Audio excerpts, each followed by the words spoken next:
ako, bantay ng tindahan, sa gabi. Kasi kung kailan ako magsasara, saka naman maraming bumibili ng paninda ng mga paninda ko. Kaya eto, kasama ko ang aking apo. Nathan, say hi sa aking YouTube. Yan, dalawa kami ngayon nagbabantay ng tindahan namin. Habang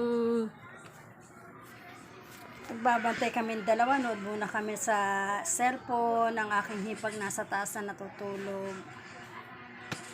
Panalangin ko lang na maipagawa ko ng maayos itong aking bahay para naman hindi ako kakaba-kaba dahil katulad niyan ang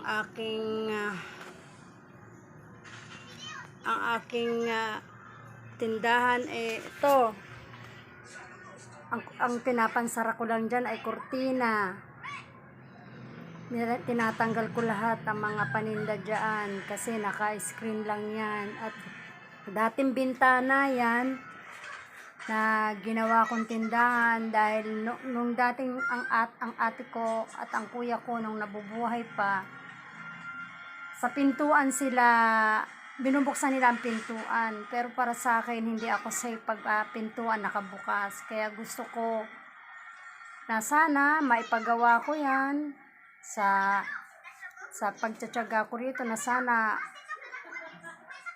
ang aking pag-YouTube ay maging success para rin sa amin to ng aking hipag at na kanyang nag-iisang apo. Ayan,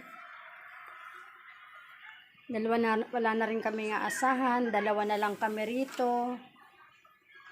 Kaya kahit pa paano nagtsatsaga kami rito sa aming tindahan. Dito na namin kinukuha yung pagkain namin sa araw-araw. Iniisip pa namin yung pambayad ng kuryente at tubig, pero sana makasurvive kami. At sana maging success ang pag-YouTube ko. Yun lang. Ang aking mga paninda ay kukonti pa lang, pero sa kasasaan ba't dadami din ito.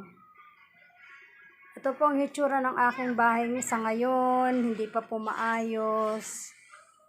Ito po kasalukuyan kung kailan ako nagpapaayos ng paunti-unti, saka naman nagkaroon uli ng problema, yung lababo.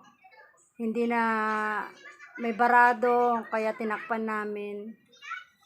At sa totoo lang po, dito po kami sa aming kubeta naghuhugas. Yan po, kahit pa paano.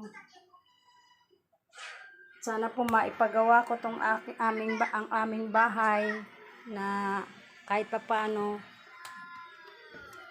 itong aming pagtitinda. Sa totoo lang, kailangan lang to. Dito na namin kinukuha yung pambili namin ng bigas, pang-ulam sa araw-araw.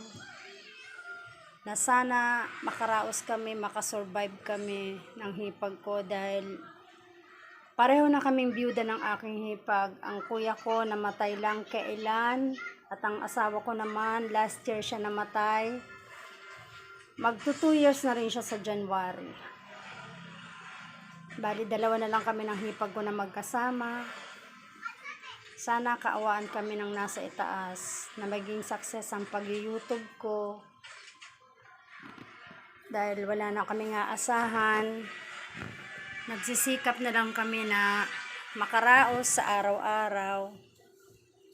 Kung magbubukas kami ng tindahan, 4 o'clock, 4:30, 5 o'clock, 4 o'clock kami nagbubukas ng tindahan dahil may mga pasok ang bata. Dito bumibili ng mga baon nila. Sana po tangkilikin ninyo ang aking YouTube. Nagsisimula pa lang po ako. Please subscribe po sa aking YouTube channel. Gemma Graho lang po. Marami pong salamat. Bye po.